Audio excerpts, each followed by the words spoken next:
이제 마지막 시간에 하는 것은 하나님의 아들이 죽어야 되는 이유입니다.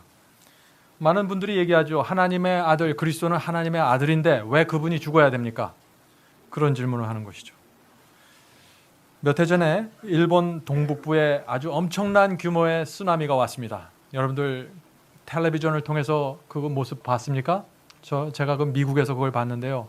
정말 두렵더라고요. 수많은 사람들이 죽었습니다. 집채만한, 빌딩만한 것들이 몰려왔죠. 일본의 쓰나미가 그 동북부 해안에서 왔을 때 수많은 사람들이 파도에 휩쓸려서 죽음을 당했습니다. 멸망이 갑자기 몰아닥쳤습니다. 갑자기 산이 무너지는 소리가 났다고 했어요. 어떤 사람들은. 또 창문을 열어보니까 저기서 저런 파도가 몰려오는 것을 본 것입니다. 거기서 벗어날 수 있는 방법은 전혀 없었습니다. 도망칠 시간도 없었고 자동차를 타는 것도 의미가 없었습니다. 이제 거기서는 죽는 거 외에는 길이 없는 거예요. 자, 그런데 만일 그 순간에 갑자기 하늘로부터 엄청난 콘크리트로 된 방파제가 떡 내려오면 어떻게 될까요? 저 파도의 길을 막으면 어떻게 될까요? 단 한 방울의 물도 그것을 뛰어넘지 못할 정도로 방파제가 내려치면 어떻게 될까요? 방파제가 세워져 버리면 갑자기 하늘에서 내려와서 어떻게 될까요? 그것을 구원이라고 부르는 것이죠. 성도 여러분, 지옥에서 저주와 정죄를 받아야 되는 우리가 우리의 죄 때문에 도무지 거기에서 빠져나갈 길이 없는데 하늘에서 하나님의 아들이 오셔서 엄청난 방파제가 돼서 지옥의 정죄와 하나님의 저주로부터 나를 막아주실 것입니다. 그래서 구원이 이루어진 거예요. 자, 그러면 우리가 어떻게 해야 할까요? 방파제 넘어서 난 구원받았어, 이제부터 우리가 파티하고 놀아야지, 이렇게 살아야 되는 것인가요? 방파제를 볼 때마다 감사와 감동이 올라와야 정상이 아니겠습니까? 바로 이 문제가 흔들렸기 때문에 오늘날 기독교의 복음이 무너진 것입니다. 하나님의 아들이 나를 위해서 죽었는데 마음이 맹숭맹숭하고 저분이 왜 저기서 돌아가셨지? 고생 꽤 했겠네. 덕분에 나는 구원받았고 감사합니다. 하늘에서 다시 뵙겠습니다. 이렇게 돼버린 거예요, 복음이. 믿기만 하면 구원해 주신다 그랬으니 내가 구원은 은혜로 주는 거니까 내가 받겠는데 주님, 제 인생에는 간섭하지 마세요. 저는 제 뜻대로 살겠습니다. 이렇게 복음이 돼버린 거예요. 그래서 오늘날 많은 사람들이 질문을 합니다. 복음에 대해서 말이죠. 그래서 오늘 저는 5가지 질문을 좀 살펴보려고 합니다. 복음에 대한 5가지 질문. 첫 번째 질문은 이것입니다. 하나님은 사랑이시라고 하는데 왜 죄인을 멸망시킵니까? 못마땅하다는 것이죠. 사랑이면 사랑으로 가지 왜 또 멸망이 나오고 심판이 나오냐 하는 얘기죠. 물고기는 물에서 살아야 한다는 법이 있습니다. 그렇죠? 물고기가 물에서 빠져나오고 물 밖으로 나오면 어떻게 되나요? 법을 어기고 나왔으면 죽어야죠. 그것이 생명의 법칙입니다. 우리가 고압선을 만지면 죽는다는 법칙을 압니다. 그런데 그것을 고압선을 의지적으로, 의도적으로 만지면 어떻게 되나요? 죽는 것이에요. 생명의 법칙입니다. 그것이. 생명의 법칙을 무시하면 반드시 거기에는 대가가 오는 것이에요. 그것이 우주 전체가 유지되는 법칙입니다. 하나님께서는 그러면 죄를 범한 사람에게 어떤 대가를 요구하실까요? 로마서 1장에 보면은요, 로마서 1장 29절과 32절에 이런 말씀이 있습니다. 이 말씀은 참 제가 처음 이 말씀을 읽을 때 굉장한 충격을 받았습니다. 자, 모든 불의, 추악, 탐욕, 악의가 가득한 자요, 시기, 살인, 분쟁, 사기, 악독이 가득한 자요, 수군수군하는 자요, 비방하는 자요, 하나님의 미워하시는 자요. 자, 이 말씀에 보면은 하나님께서 미워하시는 자들이 있다는 거예요. 하나님은 사랑이신데. 그래서 오해가 생긴 거예요. 오해가. 사람들은 인정하고 싶질 않아요. 하나님이 미워하신다는 사실을. 미워하시는 자들이 있다는 것입니다. 제 얘기가 아니죠. 자, 계속해서 읽어보겠습니다. 능욕하는 자요, 교만한 자요, 자랑하는 자요, 악을 도모하는 자요, 부모를 거역하는 자요, 우매한 자요, 배약하는 자요, 무정한 자요, 무점한 자라. 저희가 이 같은 일을 행하는 자는 사형에 해당하다고 하나님의 정하심을 알거든. 이런 일들을 하면은 사형이 떨어진다는 거예요. 사형이 선고된다는 것이에요. 그것이 하나님께서 정하신 것이라는 것입니다. 이게 누구예요? 사람들, 오늘날 사람들이 가장 좋아하는 복음서가 뭡니까? 로마서 아니에요? 로마서 얘기 아니에요, 이게? 하나님께서 죄에 대해서 어떤 형벌을 정했다고 했습니까, 여기? 사형을 정한 것입니다. 사형. 그런데 이런 하나님의 모습을 사람들이 잘 이해를 못해요. 왜 사랑의 하나님께서 사형을 선언하실 수 있을까? 왜 이해 못할까요? 하나님은 사랑이어야 된다고 생각하기 때문에 그래요. 사랑 아니면 나 하나님 믿지 않을래? 이렇게 생각해요. 그런 하나님이면 나는 안 믿겠습니다. 그렇게 생각해요. 많은 사람들이. 하나님의 사랑만 보려고 애를 쓰는 거죠. 이 경마장에 가면 말들이 뛰잖아요. 말 여기 눈에 안대를 해놨잖아요. 여기 한쪽만 보라고 이렇게 가려놨어요. 옆에 보지 말고 한쪽만 보라고. 오늘날 그리스도인들의 눈에 안대가 다 쳐져 있습니다. 사랑만 보고 뛰어요. 옆에는 안 보이는 거예요. 옆에. 그 옆에 하나님의 심판도 있고 공의도 있는데 난 사랑만 보고 뛰겠습니다. 골인 라인에 들어가지 못하죠. 그러니까. 하나님께서 죄를 범한 사람에게 사형을 선언하십니다. 근데 이렇게 하나님께서 공의롭다는 이런 사실이 오늘날 현대 기독교에 큰 문제가 되고 있는 것이에요. 왜 그럴까요? 하나님께서 공의롭다, 하나님께서 의롭다, 하나님은 심판하신다. 법에 의해서, 말씀에 의해서 심판하신다 하는 것이 진리로 되면은 큰 문제가 생기는 거예요. 왜 그래요? 오늘날 대부분의 현대인들은 의롭지 않은 생활을 하잖아요. 하나님의 말씀과 계명을 짓밟으면서 살잖아요. 모르고서가 아니라 알고서 말이에요. 그래서 하나님의 의로움을 덮어버리는 것입니다. 많은 사람들에게 하나님께서 죄를 범한 사람들에게 사형을 선고할 정도로 하나님이 의롭다는 사실은 많은 사람들에게 부담이 되는 것입니다. 저도 부족하고 연약하기 때문에 부담스러운 건 사실이에요. 그러나 저는 그것은 제가 가진 부담이고 진리는 진리대로 얘기를 해줘야죠. 많은 사람들이 내가 싫으면 진리도 덮어버려요. 그래서 멸망당하는 것입니다. 그것이 진리의 사랑을 받지 못하기 때문에 멸망당하는 것이죠. 요즘 많은 목회자들이 이런 얘기들을 합니다. 하나님은 분노하지 않으시는 분이십니다. 우리는 삶에 지친 현대인들에게 분노하지 않는 하나님을 전해 주어야만 합니다. 성도 여러분, 이런 얘기들은요, 듣기는 좋을지 모르지만 성경 말씀과 정면으로 충돌하는 말씀입니다. 말씀 자체를 뒤집어 버려요. 그런 얘기들은. 왜냐하면 성경은 하나님의 분노에 대해서 너무나 정확하게 말하고 있기 때문이죠. 시편 7장 11절 보겠습니다. 시편 7장 11절. 하나님은 의로우신 재판장이시며 매일 분노하시는 하나님이시로다. 자, 이 말씀을 어떻게 부인하시겠어요? 하나님을 우리가 좋아하는 모습으로 포장하는 설교들을 조심해야 됩니다. 진리를 있는 그대로 보여줘야 됩니다. 의로운 하나님을 있는 그대로 보여주는 설교가 하늘에서 내려온 설교입니다. 여러분들 말씀을 잘 분별하셔야 돼요.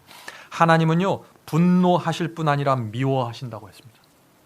오늘날 사람들이 가장 좋아하는 표현이 뭔가요? 하나님은 죄를 미워하지만 죄인은 사랑한다는 말이죠. 저도 이 말을 좋아합니다. 그러나 그 말이 하나님께서 죄를 범하고 그것을 붙잡고 있는 사람을 사랑스러운 눈으로 본다는 얘기는 아닙니다. 하나님께서 죄를 고집하고 죄를 붙잡고 있는 죄인을 미워하실 뿐만 아니라 멸하신다고 말씀하고 있어요. 그것이 성경 말씀입니다. 시편 5장 5절이죠. 오만한 자가 주의 목전에서 서지 못하리이다. 주는 모든 행악자를 미워하시며 거짓말하는 자를 멸하시리이다. 하나님의 말씀은 분명합니다. 물론 하나님은 죄를 범한 사람을 불쌍히 보십니다. 우리가 우리의 자녀들을 불쌍하게 보잖아요. 우리의 자녀들이 부모의 말에 거적하고 불순종해도 잘못한 거는 틀림없지만은 불쌍하게 보이는 것이죠. 도와주기를 원합니다. 하나님께서도 마찬가지죠. 그러나 죄를 동의하거나 지지하지 않으십니다. 또 죄를 범하지 않은 것처럼 덮지도 않으십니다. 자, 이제 두 번째 질문을 보죠. 하나님께서 죄를 덮어주고 모른 척하면 되는데 왜 그렇게 하지 않아서 이렇게 문제가 많게 하십니까? 아담과 하와가 죄를 범했을 때 모른 척 가지고 덮어주시면 될 텐데 그것을 죄로 지적하고 책임을 물으니까 이 역사가 이렇게 복잡하게 된 것이 아니냐. 오늘날 사람들은 자꾸 하나님은 그런 분이 아닌데 자꾸 하나님을 내가 원하는 하나님으로 만들어 가려고 노력을 해요. 그게 문제예요. 요즘에 기독교에는요, 가장 인기 있는 설교가 뭔지 아세요? 이렇게 설교하면 인기일 겁니다. 하나님은 악인의 죄를 덮어주고 의롭다고 선언하십니다. 진리가 무엇인지 모르고 죄를 붙잡고 있는 사람에게도 당신은 구원받았습니다 라고 선언을 해준 것이 오늘날 기독교의 모습 아니에요. 그런데 성경은 그와 정반대의 진리를 말하고 있다는 것입니다. 성경은 악인을 의롭다고 하는 자는 여호와께 미워하심을 받는다고 말하고 있어요. 잠언 17편 15절에 그 말씀 있죠. 여러분 이 말씀을 좀 기억해 주시기 바랍니다. 중요한 말씀입니다. 악인을 의롭다 하며 의인을 악하다 하는 이 두 자는 다 하나님의 미워하심을 입느니라. 자, 하나님께서 미워하시는 자가 어떤 사람이에요? 악인을 의롭다고 해요. 또 의인을 향해서 또 악하다고 해요. 이런 자는 하나님의 미워하심을 받는다. 이 미워하심이라는 이 단어가 아주 특이한 단어입니다. 이게 영어로 보면 abomination인데요. 이 표현은 혐오스러울 정도로 역겹다는 거예요. 이 두 종류의 사람들, 악을 선하다고 하고 선을 악하다고 하는 이 두 종류의 사람들은 하나님께서 혐오하신다, 미워하신다는 것입니다. 이 abomination이라는 이 단어는요, 성경에서 적그리스도를 표현할 때 나오는 단어예요. 그만큼 하나님께서 미워하시는 것이에요. 싫어하시는 것입니다. 성도 여러분, 우리가 이것을 잊지 말아야 합니다. 하나님은 결코 악인을 의롭다고 할 수 없는 분이에요. 제가 그 이유를 오늘 말씀드릴 거예요. 왜 하나님께서 이것을 하지 못하는지. 거짓말할 수 없기 때문이죠. 첫째는 우리가 이 사실을 잃어버리면은요, 복음을 완전히 오해하게 됩니다. 복음을. 자, 그런데 문제가 있습니다. 왜냐하면은 이 로마서를 보면은요, 이 바울이 죄인도 의롭게 될 수 있다고 말하고 있기 때문이죠. 항상 이 성경에 양면이 있는 것입니다. 이 양면을 다 봐야 되는 것이에요. 그래서 우리는 로마서 5장 8절부터 9절에 그 말씀이 있습니다. 너희가 아직 죄인 되었을 때 그리스도께서 우리를 위하여 죽으심으로 하나님께서 우리에게 대한 자기의 사랑을 확증하셨느니라. 그러면 이제 우리가 그 피를 인하여 의롭다 하심을 얻었은즉 더욱 그로 말미암아 진노하심에서 구원을 얻을 것이니. 이 말씀은요, 죄를 범한 악인도 의롭다 하심을 받을 수 있는 길이 있다는 사실을 여기서 보여주고 있죠. 그죠? 자, 그러면 결국 어떻게 되는 겁니까? 아까 잠언서에서는 악인을 의롭다 하는 자는 하나님께서 미워하신다고 했는데, 지금 로마서 5장에서는 어떻게 돼요? 죄를 범한 사람도 의롭게 될 수 있다라고 지금 얘기하고 있는 것이에요. 그럼 이 두 가지의 말씀이 서로 상충되는 것처럼 보이는데 우리가 둘 중에 어떤 말씀을 선택해야 돼요? 이럴 땐 선택하면 안 됩니다. 성경에서 항상 두 개가 반대되는 것처럼 보일 때는 이 두 개가 어떻게 하나의 진리로 만나게 되는지, 그것을 찾는 것이 지혜가 있는 그리스도인이죠. 그런 사람들이 하나님의 뜻을 쫓아가는 사람들입니다. 인간을 하나님께서 구원하시는데 가장 큰 딜레마가 이것입니다. 하나님은 사랑이시기 때문에 구원하셔야 되는데 죄를 없는 것처럼 덮어주고 구원할 수는 또 없는 것이에요. 그래서 우리가 하나님의 딜레마를 좀 이해해야 된다는 것입니다. 자, 하나님께서 이 문제를 어떻게 하실까요? 어떻게 해결하실까요? 우리가 하나 좀 알아야 될 거는요, 하나님 속에 사랑만 있는 것이 아니라 이 공의가 같이 있다는 것입니다. 그래서 사람들이 오해하는데, 이 시간에 우리가 오늘 그 문제를 좀 분명히 살펴보려고 하는 것입니다. 많은 사람들이 오늘날 이런 얘기를 하죠. 하나님께서는 사랑이시기 때문에 죄를 범한 악인일지라도 용서해 주어야 합니다. 용서하지 않으면 사랑의 하느님이 아니기 때문이죠. 하나님께서 죄를 범한 사람을 구원하지 않는다면 나는 그런 하나님을 믿지 않겠습니다. 이런 사람들 굉장히 많이 있습니다. 여러분은 어떻게 생각하시나요? 이것이 참 그럴듯한 얘기처럼 들리는데, 이것을 하나의 구체적인 예를 들어서 설명하면 아주 이게 단순한 모습으로 나타납니다. 자, 이것은 예화입니다. 한 번은 어떤 아버지가 일을 마치고 집에 돌아왔는데 문을 열고 들어가니까 가족들이 처참하게 피를 흘리면서 죽었습니다. 누가 들어와서 살해한 것이에요. 이 어린 막내 아들만 침대 밑에서 숨어 있다가 겨우 목숨을 건졌습니다. 빨리 이 아버지가 핸드폰을 들어서 경찰을 불렀습니다. 경찰이 와서 CCTV를 확인하고 온 가족을 처참하게 죽인 범인이 누구인지 밝혀냈어요. 그래서 그 범인을 체포했습니다. 그런데 이 아버지의 인생은 갈갈이 찢어지고 망가져버린 것이죠. 이 어린아이는 침대 밑에서 그 모습을 다 봤습니다. 어머니가 죽고 자기의 누나와 형제들이 죽어가는 모습을 다 지켜본 것입니다. 이 어린아이는 평생 트라우마를 갖고 살아가게 되는 것이죠. 재판이 열렸습니다. 살인범의 죄를 증명하는 증거가 다 제시됐습니다. CCTV로 다 증거가 포착이 됐으니까. 판사는 법정 심리를 다 들었습니다. 변호사의 말을 듣고 검사의 말을 듣고 죄의 증거를 다 확인했어요. 그런 다음에 이렇게 판결한다면 여러분은 어떻게 생각하시겠어요? 자, 이 판사의 판결 문을 잘 보세요. 나는 사랑의 재판관입니다. 나는 노하기를 더디하고 온유하며 분노하지 않는 재판관입니다. 그러므로 나는 범죄자를 용서하고 석방하겠습니다. 여러분이 뭐라고 나를 항의한다고 할지라도 저는 저 범죄자를 끝까지 사랑하겠습니다. 내 속에는 사랑밖에 없기 때문이죠. 이렇게 판결문을 내리면은 그 판사를 제정신이라고 보겠어요, 여러분들? 그런 재판관을 만나면은 공정하고 의로운 판사라고 여러분들 신뢰할 수 있겠습니까? 정상적인 사람이라면 그 자리에서 일어나야죠. 항의해야죠, 재판관한테. 어떻게 당신이 그럴 수 있냐?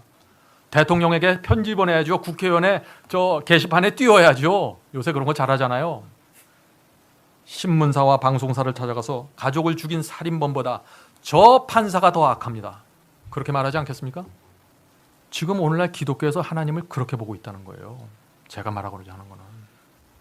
수많은 사람들이 범죄로 인해서 죽어가고 있어요. 그 많은 사람들이 그렇게 죽어가고 타락하고 구원을 잃어버리고 멸망당하고 있는데 사람들은 하나님은 사랑이기 때문에 다 구원해줘야 된다고 주장하는 거예요. 성도 여러분, 이제 문제가 뭔지 좀 보이십니까? 하나님은 결코 죄를 범한 악인을 의롭다고 선언해 줄 수 없습니다. 그것이 복음입니다. 복음은 거기서부터 출발하는 것이에요. 결코 악인을 의롭다고 해줄 수 없기 때문에 십자가가 세워진 것이에요. 악인을 의롭다고 다 그냥 말로 때우고 넘어가면 십자가가 뭘 필요해요? 악인을 의롭다고 선언해주면요, 아무도 하나님을 신뢰하지 않습니다. 오늘 수많은 사람들이, 그리스도인들이 하나님께서는 의롭고 공의를 행하는 분이시다라고 말하면 좋아하지 않아요. 어떤 사람들은 막 화를 내요. 왜 그래요? 하나님을 오해했습니다. 복음이 뭔지를 모르는 거예요. 왜 오늘날 기독교인들이 하나님의 공의를 이렇게 싫어할까요?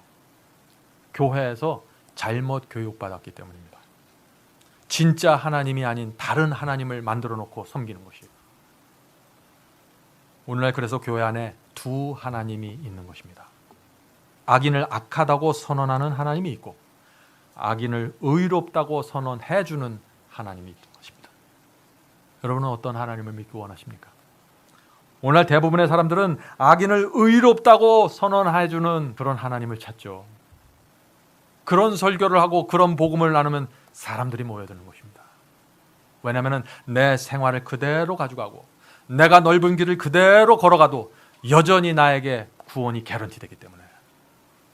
성도 여러분, 기독교회는요, 오래전부터 그래서 여호와께서 미워하는 교회가 됐습니다. 여러분들 그걸 이해하셔야 돼요. 하나님께서는 의로우시며 거룩하며 죄를 미워하는 분입니다. 하나님께서 그런 분이시기 때문에 하늘에서 전쟁이 났을 때 루시퍼가 쫓아날 수밖에 없는 것이에요. 악한 천사들을 쫓을 수밖에 없는 것입니다. 사랑으로 다 받아주고 덮어주고 끝을 내시지 왜 쫓아내셨어요? 죄와 함께 하실 수 없는 분이기 때문에. 하나님은 그런 분이시기 때문에 선악과를 따먹은 아담과 하와를 에덴 동산에서 내보내실 수밖에 없다 하는 것입니다. 자, 이제 하나님의 공의에 대해서 좀 그림이 잡히셨습니까? 네, 이제 다음 문제로 넘어가죠. 오늘날 많은 사람들이 그래서 로마서 3장의 그 바울의 말씀을 읽으면서 자꾸 혼돈에 빠지는 이유가 여기 있는 것입니다. 로마서 3장 말씀이죠. 로마서 3장 28절. 사람이 의롭다 하심을 얻는 것은 율법의 행위에 있지 않고 믿음으로 되는지를 우리가 인정하노라. 자, 율법의 행위, 율법에 순종해갖고 의롭게 되는 것이 아니라 믿음으로 되는 것이다, 이것은. 자, 이 말씀이 무슨 뜻입니까? 오직 믿음으로만 의롭게 될 수 있다는 말이죠. 율법에 순종함으로 내가 열심히 못을 지키고 못을 따라가야 의롭게 되는 것이 아니라, 또 죄를 범하지 않음으로 의롭게 되는 것이 아니라 믿음으로 의롭게 된다는 것입니다. 이것은 진리입니다. 그런데 이것은 진리인데 오늘날 많은 교회에서 이 말씀을 받아갖고 또 어떻게 설교해요? 이런 식으로 얘기하는 것이에요. 많은 교회에서 믿기만 하면 의롭게 되기 때문에 구원받는 것입니다. 그러므로 성화는 구원의 조건이 아닙니다. 열매는 없어도 상관없습니다. 믿음으로 구원받으니까 믿기만 하면 되니까 믿음은 난 구원받겠습니다. 난 구원만 받고 거기서 멈추겠습니다. 성화까지는 안 가겠습니다. 그런 얘기를 하는 것이에요. 어떻게 생각하세요? 많은 설교들이 그렇게 나눠지고 있기 때문에 사람들이 착각을 하는 것이에요. 구원은 믿음으로 받는 것이니까 하나님의 말씀과 계명에는 순종하지 않아도 상관없겠구나, 그렇게 얘기하는 것이죠. 자, 지금 무슨 문제가 생긴 거예요? 악인을 의롭다고 하는 그런 하나님이 나타나는 것입니다. 교회 안에서. 악인을 의롭다고 하면 안 돼요. 그러면 믿음으로 의롭게 된다, 믿음으로 구원받는다 하는 말은 무슨 말인가요? 내가 하나님을 진짜 믿잖아요? 그 말씀을 따라가잖아요. 제 아들이요, 어렸을 때 높은 곳에서 이렇게 뛰는 걸 좋아했어요. 제가 항상 높은 곳에 놔놓고 받아주는 걸 놀았거든요. 그런 장난을 쳤더니 높은 곳에만 올라가면 뛰려고 그래요. 그런데 다른 사람이 받아주면 안 뛰어요. 겁이 나서. 제가 받아주면 그냥 겁도 없이 막 뛰어내려요. 왜 그래요? 믿기 때문에. 믿음은 그런 것이에요. 내가 정말 믿으면 뛰어내려요. 내가 정말 믿으면은 다른 사람들이 다 좁다고 말해도 난 그 길을 가는 거예요. 내가 정말 믿으면은 진리 그대로 그것을 받고 살아가는 것이에요. 그래서 좁은 길을 가게 되고 그래서 구원에 이르게 되는 것이에요. 믿음은 지적인 동의가 아닙니다. 옛날 유대인들이, 바리새인들이 갖고 있던 믿음이 그런 종류의 믿음이었어요. 하나님을 지적으로만 동의하는 것이에요. 하나님은 여호와지, 하나님은 십계명을 줬지, 하나님은 창조주지, 다 지적으로 동의가 되는 거예요. 논리적으로, 지적으로. 그러니까 나는 구원받았구나 라고 생각하는 것이에요. 그런데 예수께서 바로 그런 사람들을 향해서 뭐라고 말씀하셨나요? 너희는 회칠한 무덤이라고 했잖아요. 지적으로 동의를 했어요. 예언과 율법을 다 꿰고 있습니다. 그런데 그 마음속에 무덤이 있어요. 부패하고 썩는 것들이 있는 것이에요. 세상이 들어가 있어요. 세속이, 이기심이, 교만이. 그거 그대로 갖고 있으면서 지적으로만 동의하는 것이에요. 하나님은 여호와지, 믿습니다. 하나님은 율법을 주신 분이지, 믿습니다. 하나님은 구원자죠, 믿습니다. 다 믿어요. 다 믿어요. 그런데 이 속에 변화가 전혀 안 생기는 거예요. 그래서 침례 요한이 뭐라 그랬습니까? 그래서 침례 요한이 회개의 열매가 맺지 않으면은 도끼가 놓이겠다는 거 아니에요. 잘라서 불에 던지겠다는 거예요. 아닙니까? 왜 그래요? 지적인 동의하는 수준에서 다 끝나버렸어요. 믿음이 없는 것입니다. 우리가 정말 믿으면은 말씀을 붙잡고 가게 되는 것입니다. 너무나 당연하지 않아요? 너무나 당연하지 않아요? 그냥 이 믿는다는 것이 무엇인지. 오늘날 가장 큰 문제가 뭐냐? 이 단어가 혼탁해 졌어요. 단어의 정의가 흔들려 버렸어요. 당연하게 정의가. 믿음은 내 온 마음과 생애를 실는 겁니다.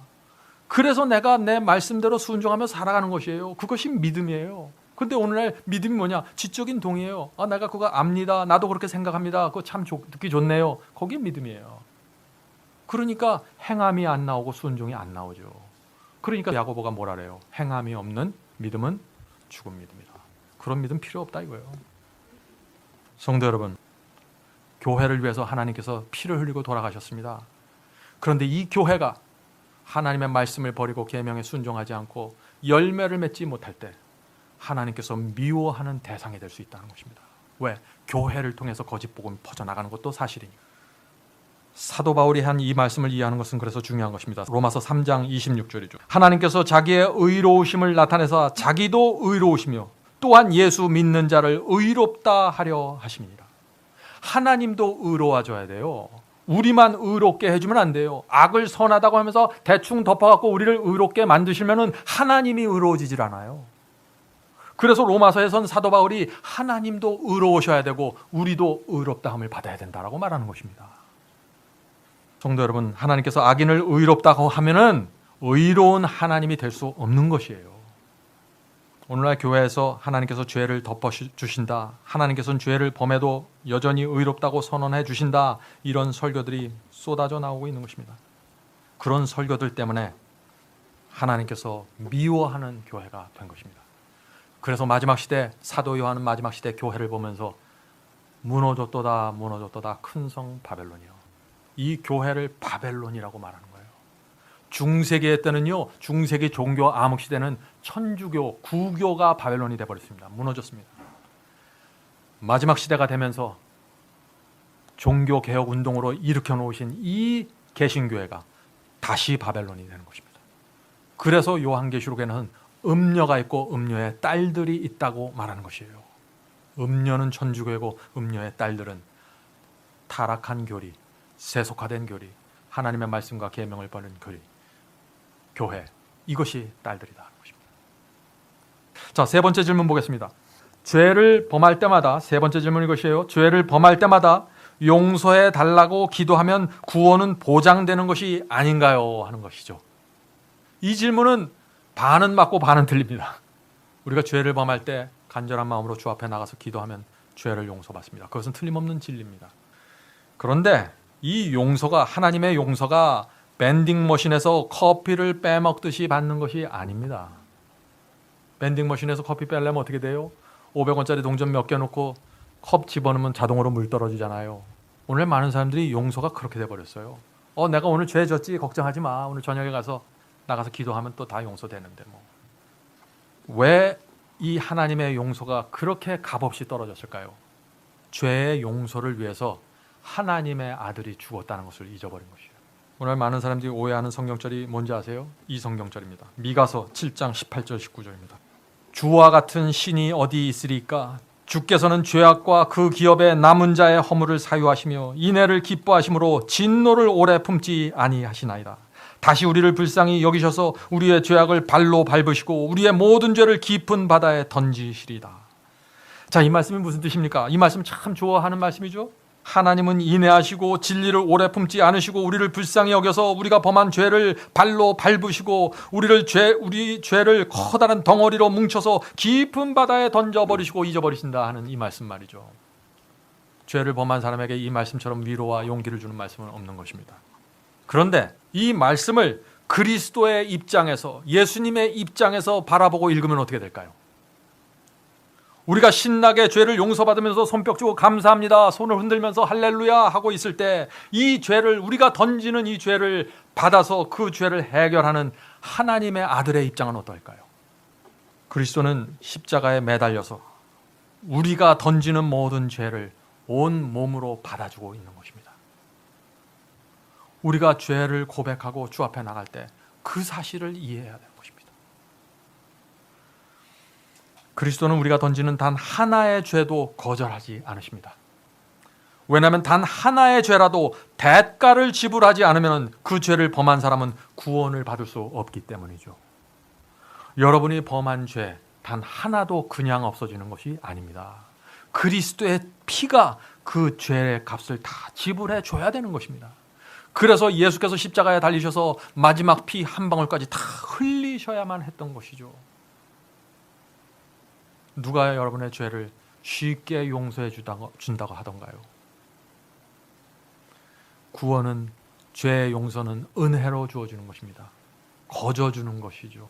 그러나 그게 값이 싸서 거저준다는 것이 아니에요. 값으로 헤아릴 수 없을 만큼 비싸기 때문에 거저주시는 것이에요. 돈을 받으면 너무나 싸구려가 되어버리니까. 그런데 사람들이 오해하는 것이에요. 거저준다고 하니까. 성도 여러분, 하나님께서는 우리의 죄를 무조건 벗겨줄 수가 없습니다. 우리 죄를 무조건 가져다가 뺏어다가 짓밟을 수가 없어요. 하나님께서 무조건 우리의 죄를 먼 바닷속으로 던질 수가 없습니다. 왜냐하면 하나님께서는 악인을 의롭다고 할 수 없기 때문에. 이해하시겠습니까? 그냥 되는 게 아니에요, 이게. 그래서 십자가가 세워져야 했던 것이죠. 하나님의 아들이 죽어야만 하는 것입니다. 단 하나의 죄도 하나님의 아들이 죽지 않았으면 해결이 되는 게 아니라 하는 것입니다. 하나님께서 우리의 모든 죄를 벗기셔서 십자가에 매달린 그리스도께 다 뒤집어 씌워야 되는 것입니다. 죄를 미워하고 증오하는 하나님께서는 죄를 짊어진 그리스도를 진노의 발로 짓밟으신 것입니다. 내가 밟혀야 되는데, 죄를 범한 내가 정죄를 받고 내가 저주를 받아야 되는데, 내가 하나님의 아들에게 죄를 넘겨드리고 죄를 고백하고 회개했기 때문에 그리스도께서 나를 대신해서 그 모든 정죄와 저주를 다 받아내고 계시다 하는 것이죠. 우리가 이 사실을 알면은 그리스도께 나가 엎드리게 되는 것입니다. 이것이 거듭남입니다. 그래서 거듭남은 항상 마음의 변화가 동반되는 것입니다. 그 엄청난 용서를 받았어요. 영원한 사망에서 영원한 생명으로 옮겨졌어요. 그런데 마음의 변화가 안 생긴다고요? 세상에 그런 일이 어디 있어요? 성도 여러분, 누가 감히 하나님의 용서가 쉽게 이루어진다고 말합니까? 용서는 그리스도께서 우리의 죄를 지신 채 하나님 앞에서 분노로 짓밟히고 두려움에 떤 결과로 생기는 것입니다. 그것이 없으면 용서를 받을 수가 없는 것이에요. 하나님의 아들이 그것을 감당해 주신 것입니다. 우리가 어떤 마음으로 주께서 주시는 용서를 받아야 될까요? 옛날 유대인들이 바로 이 문제에 빠진 것이에요. 죄를 졌어요. 양 한 마리 잡으면 되지. 죄 2개 지면 양 2마리 잡히면 되고, 양을 죽이고 피를 받아내는데, 피를 뿌리는데 그 마음에 감사와 감격이 없는 것입니다. 내일도 죄 지면 또 1마리 양 잡으면 되지. 이렇게 친구와 얘기하면서 돌아가는 것입니다. 양을 잡은 다음에. 여러분은 주님께 나가서 죄를 용서받고 회개한 다음에 그 다음날 어떻게 사십니까? 이것이 바로 유대인의 얘기입니다. 용서받는 마음과 태도, 이것이 올바로 되어 있는 사람이 구원의 열매, 성령의 열매를 맺게 되는 것이죠. 바로 이것이 칭의의 경험, 거듭남이고 복음의 비밀입니다. 이렇게 단순한 것을 왜 우리가 깨닫지 못할까요? 밭에 감추인 보화를 발견하는 사람의 태도와 마음이 어떨까요? 돌아가서 자기의 모든 것을 팔아서 그 밭을 사지 않습니까? 자, 4번째 질문 가겠습니다. 4번째 질문.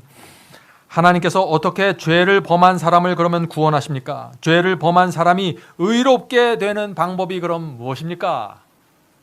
이 질문이죠. 근데 이 질문은 다음과 같은 질문으로 바꿀 수가 있습니다.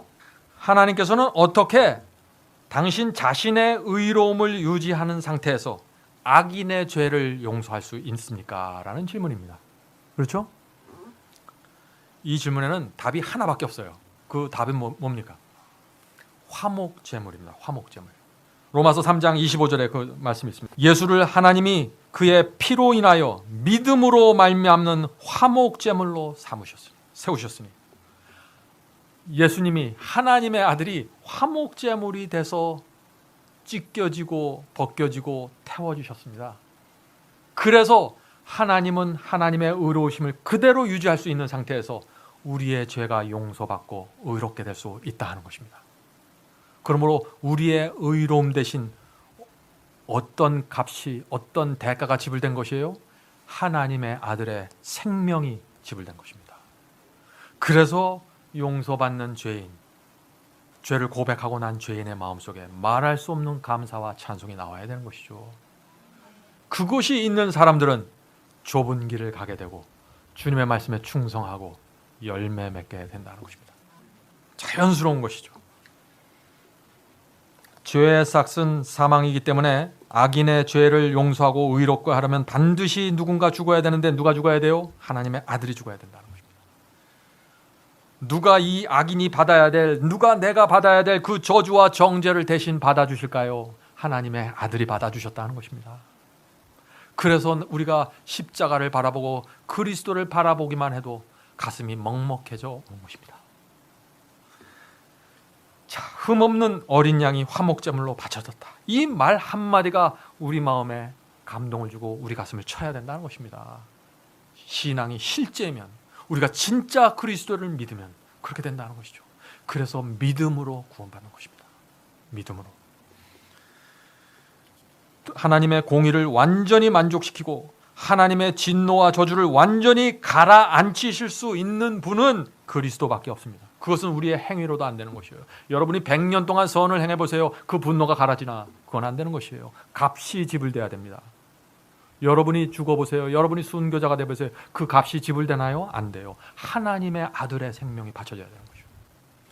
예수 그리스도는 창조주의 하나님이십니다. 우주에 존재하는 모든 피조물을 합친 것보다 더 가치 있고 더 위대한 신이 그리스도였어요. 메시아입니다. 그래서 그분이 죽으셔야 되는 것이에요. 우주 전체보다 중요하고 중요한 분, 그분이 우리를 위해서 죽으셨기 때문에 이 죄의 문제가 해결돼 버린 것이에요. 그리스도가 누구십니까? 이 우주에 아무것도 없을 때 홀로 계셨던 분입니다. 그분께서 모든 것을 만드셨습니다. 그리스도께서는 순결한 분이십니다. 그리스도는 하나님의 마음을 완전하게 기쁘게 할 수 있습니다. 그래서 그분만이 우리 죄를 위한 화목제물로 바쳐줄 수 있는 것이에요. 하나님께서 받아줄 수 있는 단 하나의 화목제물은 그리스도입니다.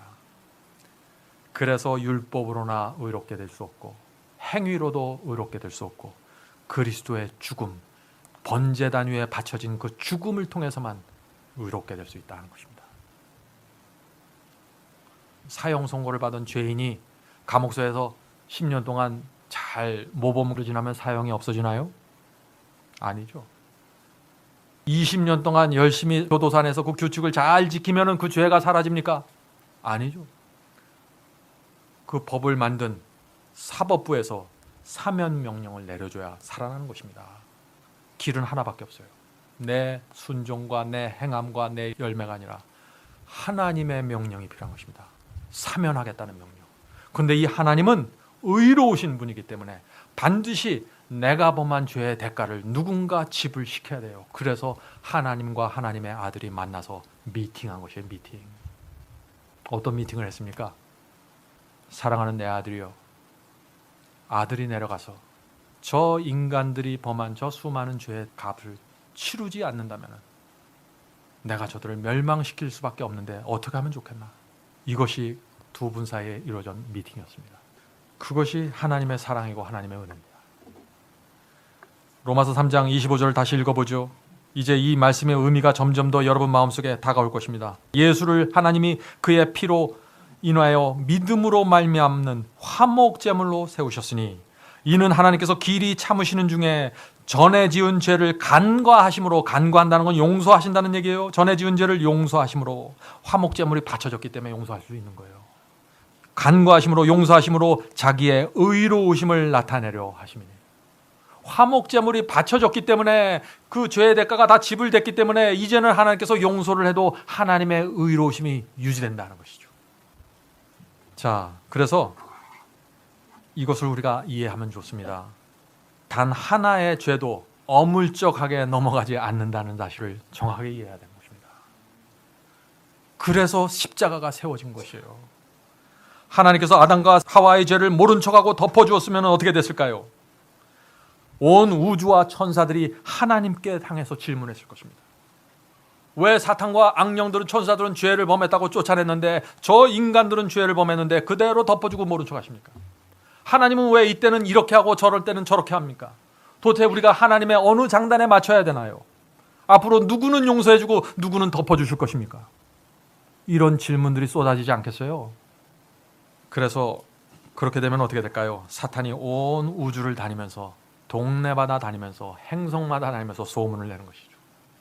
하나님은 불공평한 분이라 비난하는 것입니다. 온 우주의 질서와 평화가 흔들리고 무너지게 되는 것이죠. 그래서 하나님께서는 단 하나의 죄도 그냥 넘어갈 수 없다. 반드시 화목제물에 지불이 돼야 된다는 것입니다. 그것이 은혜입니다. 그것이 은혜예요. 성도 여러분, 이제 사랑과 공의를 함께 세워야 하는 하나님의 입장을 이해하시겠습니까? 이런 하나님의 입장을 정확하게 이해해야만 복음이 보이는 것입니다. 그때부터는. 자, 5번째 질문입니다. 이 5번째 질문 심각한 것입니다. 그리스도께서 십자가에서 죄를 짊어지셨다는 것이 무슨 뜻입니까? 하는 질문이죠. 죄는 내가 범했는데 어떻게 그리스도께서 내 죄를 대신 짊어지실 수 있냐 하는 질문입니다. 갈라디아 3장 13절에 이 말씀이 있습니다. 그리스도께서 우리를 위하여 저주를 받은 바 되사. 자, 이 말씀이 무슨 뜻인가요? 그리스도께서 우리를 위해서 저주를 받았다. 우리가 받아야 될 저주를 대신 받았다 하는 것입니다. 그래서 내가 용서받고 구원받을 수 있게 되었다 하는 것이죠. 율법의 저주에서 우리를 속량하셨으니 기록된 바 나무에 달린 자마다 저주 아래 있느니라. 예수께서 십자가에서 피를 흘리면서 죽어갈 때 하나님의 진노와 저주가 쏟아진 것입니다. 왜냐하면 예수께서 내 죄를 감당해 주시겠다고 약속하셨기 때문에, 내가 대신 받겠다고 약속하셨기 때문에, 그래서 하나님께서 우리에게 퍼부어야 될 진노를 하나님의 아들에게 퍼부어주는 것이죠. 자, 하나님께 저주받는다. 이게 어떤 경험일까요? 그리스도께서 나를 위해서 하나님의 진노와 저주를 받았어. 그래서 십자가에서 하나님께서 다 담당해 주셨구나. 고맙다. 이렇게 해서 끝날 얘기가 아니에요. 이 얘기가. 저주받는다는 것은요, 하나님께서 보시기에 너무나 악하고 역겹고 사악해서 혐오스러운 존재가 된다는 것이요. 심판을 통해서 알곡과 가라지가 나눠진다고 하죠. 염소와 양으로 나눠진다고 하죠. 그렇게 심판을 통해서 하나님의 말씀으로 어떤 사람들은 양이 되고 어떤 사람이 염소가 되는구나. 그렇게만 끝날 얘기가 아니에요. 이 얘기가. 가라지가 되고 염소가 되는 사람들은 뭘 받는 줄 아세요? 십자가에서 그리스도께서 감당하셨던 그 엄청난 저주와 하나님의 진노를 자기 스스로 받는다는 얘기예요. 그 얘기가. 왜? 하나님께서 중보자가 되셔서 막아줄 사람이 없어요. 그게 악인의 마지막 운명입니다. 그러니까 우리의 기도가, 우리의 용서와 우리의 회개가 얼마나 절박해야 돼요. 얼마나 감사해야 돼요. 내가 받아야 할 모든 것을 하나님께서 막아주셨어요. 아까 제가 그래서 처음에 쓰나미 얘기한 것이에요. 그 엄청난 쓰나미가 나를 향해서 밀려오는데 갑자기 하늘에서 엄청난 콘크리트 방파제가 내려오면서 그 전체를 막아주신 것입니다. 단 하나의 물방울도 내 옷에 튀질 않아요. 그게 그리스도의 피라 하는 것입니다. 얼마나 위대합니까? 얼마나 능력이 있나요? 얼마나 감사합니까? 여러분들 신앙의 뜨거움을 잃어버렸습니까? 그런 분들은 그리스도께 나가봐야 됩니다. 그리스도께서 나를 위해서 무엇을 했는지를 알아야 되는 것이에요. 성도 여러분, 우리의 마음은요, 십자가를 봤는데 십자가의 사랑을 느꼈는데도 불구하고 너무나 냉랭하고 너무나 태연합니다. 나와 예수가 무슨 상관이 있냐고 말하죠. 구원이 필요할 때만 나가서 잠깐 받고 돌아옵니다. 하나님의 말씀을 읽어도 가슴에서 눈물이 흘러내리지 않습니다. 이것이 도대체 어떻게 된 일인가요? 나와 무슨 상관이 있냐는 표정으로 십자가에서 저주받는 그리스도를 바라봅니다. 여기에 문제가 생긴 거예요. 오늘날 기독교의 문제가 어디예요? 바로 여기에서 생긴 것이에요. 십자가에 대한 감사와 감격이 사라져버렸어요. 구원만 받으려고 해요. 지옥만 안 걸려고 해요. 축복만 받으려고 해요. 내 자녀 성공만 기대해요. 하나님께서 나를 위해서 받으신 건 전혀 생각하지 않고, 그래서 라오디게아 교회, 뜨뜻 미지근한 교회가 되어버리는 것입니다. 그래서 조금만 불편하면 어떻게 돼요? 조금만 길이 좁아지고 불평하면 금방 넓은 길로 가버리죠. 성도 여러분, 우리가 정말 하나님을 알면은 구원받습니다. 예수께서 말씀하셨잖아요. 너희가 하나님을 알면은 영생을 받겠다고. 그게 바로 이 말씀입니다. 하나님의 사랑과 은혜와 그분의 희생을 알면은 우리가 하나님과 한 마음이 되어버리는 것이에요. 그래서 우리가 십자가를 바라볼 때 숨이 막혀와야 되는 것이에요. 십자가에서 저주를 받는 그리스도를 보면은 숨을 쉬지 못할 정도로 괴로울 때가 있어야 되는 것입니다. 항상 그렇게 괴롭게 살라는 얘기가 아니죠. 그러나 내가 죄를 놓고 주 앞에 나가 기도할 때 내 마음이 막혀져야 되는 것이에요. 나를 위해서 하나님께서 그분의 아들이 무엇을 치루었는지 볼 수 있기 때문에 그렇게 되는 것입니다. 그것이 회개이고, 그런 회개의 경험 속에 들어가는 사람들에게 분명한 열매가 맺히게 되는 것이에요. 열매는 자연스럽게 맺히는 거예요. 내가 노력하고 결심하고 만들어내고 조작하는 것이 아니에요. 경건은 내가 조작하는 것이 아닙니다. 그것은 열매예요. 그런 사람들에게 십자가의 피가 은혜가 되고 감격이 되고 구원이 되는 것입니다. 그런 사람들에게 죄와 유혹을 물리치는 능력이 나오는 것이죠. 그것이 새 언약에 들어가는 경험입니다. 우리의 구세주께서 우리를 위해 무엇을 하셨는지 알아야 됩니다. 구원은, 열매는 거기서부터 시작되는 것이니까요. 성도 여러분, 구원이 그리스도께로 나오지 않으면요, 그건 거짓입니다. 자, 이 말씀이 무엇이냐? 제가 그런 경험을 했습니다. 제가 그리스도를 잘 몰랐을 때 내 스스로 열매를 만들어내려고 애를 썼습니다. 노력했습니다. 그래서 노력하고 연습하고 그런데 내 속에 하나님의 은혜로, 그 피의 은혜로 맺어진 새 언약이 없는 상태에서 살아간 것이에요. 남들이 볼 땐 내가 경건하게 봤죠. 이것도 순종하고 저것도 순종하니까. 그런데 제 영혼은 외로웠습니다. 힘들었습니다. 저 스스로의 힘으로 모든 것을 해야 됐기 때문에. 그래서 하나님께서 내게로 오라고 말씀하시는 것입니다. 내게 짐을 다 맡기라고 얘기하는 것이죠. 우리에게 필요한 것은 그리스도를 아는 것입니다. 하나님이 정말 어떤 분이고 그리스도의 십자가가 정말 어떤 것인지 알면 곧바로 영생으로 돌아가는 것입니다. 성경 말씀에 그런 말씀이 많죠. 너희가 나를 믿으면 구원을 주겠다. 십자가를 믿으면 구원을 주겠다. 다 그런 얘기예요. 그것을 진짜로 알고 믿는 것입니다. 여러분이 그것을 겉으로 알고 허투루게 알면은요, 여러분 신앙 성장하지 못해요. 10년을 믿어보세요. 성장하나? 안 되는 거예요. 그래서 많은 사람들이 교회를 다니면서 절망하고 있는 것입니다. 마음속에 깊은 좌절이 있는 것이에요. 그들의 열매로 그들을 알지니 하면은 그 성경절 덮어버리는 거예요. 괴로우니까. 구원과 경고는 모두 하나님과 그리스도를 아는 데서 나옵니다. 자, 어떤 목사님이 아버지와 아들의 대화라는 제목으로 글을 썼습니다. 오늘 그 글을 읽어드림으로써 마치도록 하겠습니다. 하나님께서 영원 전에 당신의 아들에게 이렇게 말씀하십니다. 내 아들아, 지금 저 지구에 죄를 수없이 범한 참담한 영혼들이 있단다. 그들은 나의 공의에 철저하게 무방비 상태로 있단다. 나의 공의는 그들을 죽여야 한다고 요구하고 있단다. 이 불쌍한 영혼들을 위해서 우리가 무엇을 할 수 있을까? 하나님의 아들은 아버지께 이렇게 대답합니다. 오 나의 아버지, 저는 온 몸을 던져서 그들이 멸망으로 가는 길을 막겠습니다. 제가 모든 책임을 지겠습니다. 하나님, 그들이 죄를 범했든지 그들이 범한 모든 죄의 책임을 내게 물어주십시오. 모두 나에게 요구하시고 그들에게는 더 이상 묻지 말아주십시오. 내가 완전하게 죄의 값을 치르겠습니다. 내가 하나님 아버지의 공의를 완전하게 충족시키겠습니다. 성도 여러분, 이것이 그리스도의 호소입니다.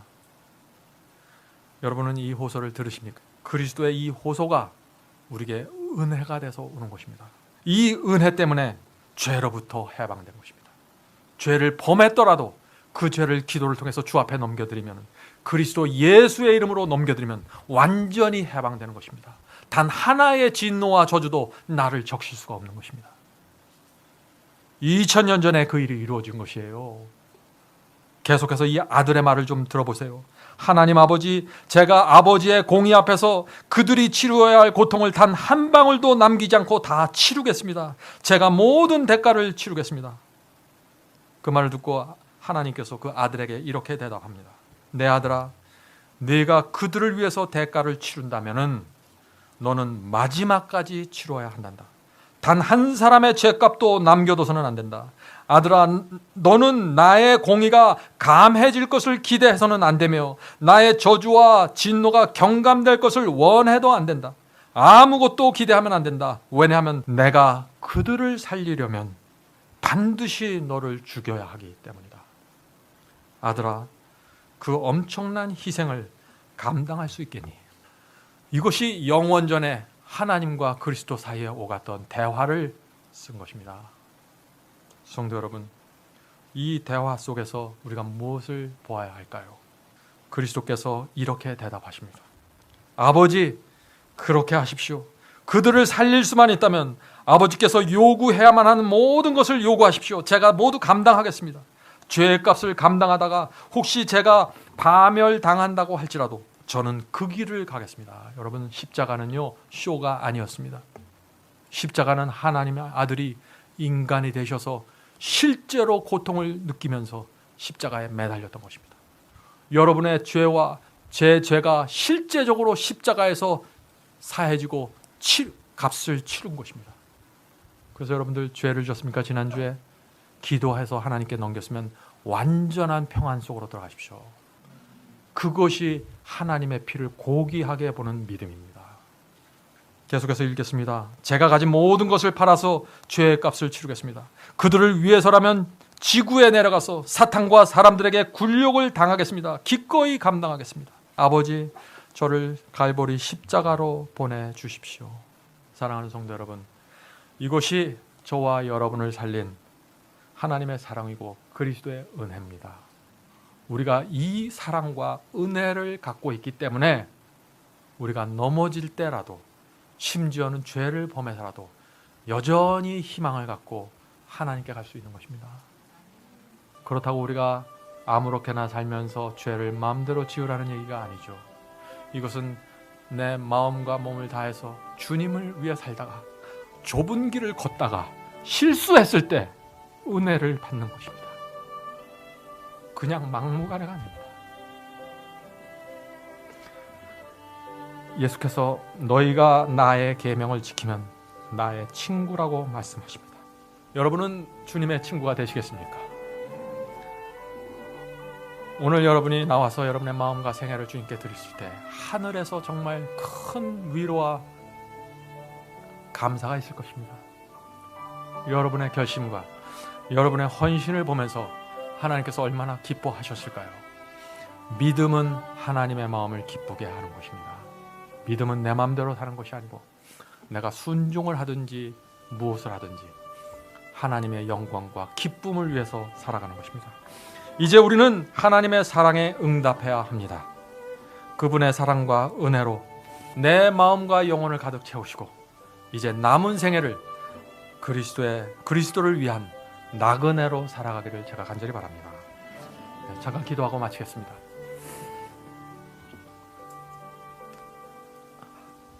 하늘에 계신 아버지, 하나님의 아들이 저희 죄를 용서하기 위하여 값을 치르기 위해서 모진 고생을 다하시고 하나님의 그 두려운 저주와 진노를 감당하셨는데 저희가 죄를 너무나 쉽게 생각했습니다. 너무나 값싸게 하나님의 피를 취급했습니다. 주여 용서하여 주시옵소서. 그러나 주여 저희 마음속에 하나님에 대한 사랑이 있습니다. 주님을 따라가고 싶은 소원이 있습니다. 주여 이제부터 저희의 손을 붙잡아 주시고 저희의 길을 한 걸음 한 걸음 인도하여 주시옵소서. 주께서 가르쳐 주신 그 말씀대로 진리대로 저희가 가도록 저희를 보호해 주시고 인도해 주시옵소서. 저희가 교만하지 않고 겸손한 마음으로 하나님의 자녀로 살아갈 수 있도록 도와주시옵소서. 저희가 하는 모든 말과 행동과 저희의 삶이 하나님의 마음에 적은 기쁨이라도 될 수 있다면 저희는 그것으로 만족하겠습니다. 저희의 구원과 멸망은 하나님께 다 맡기겠습니다. 저희를 저희 자신보다 사랑하는 하나님께 저희가 모든 것을 드리오니 주께서 당신의 선하신 뜻대로 이루어 주시옵소서. 오늘 저희 교회에 찾아오신 손님들에게 특별히 축복해 주시고 이번 기회에 하나님을 만나서 남은 생에 이 세상 누구도 줄 수 없는 행복과 만족과 확신을 갖고 살 수 있도록 도와주시옵소서. 우리 성도들에게 함께하여 주시고 성령께서 이 교회 속에 늘 역사하여 주시기를 예수님의 이름으로 간절히 기도드립니다. 아멘.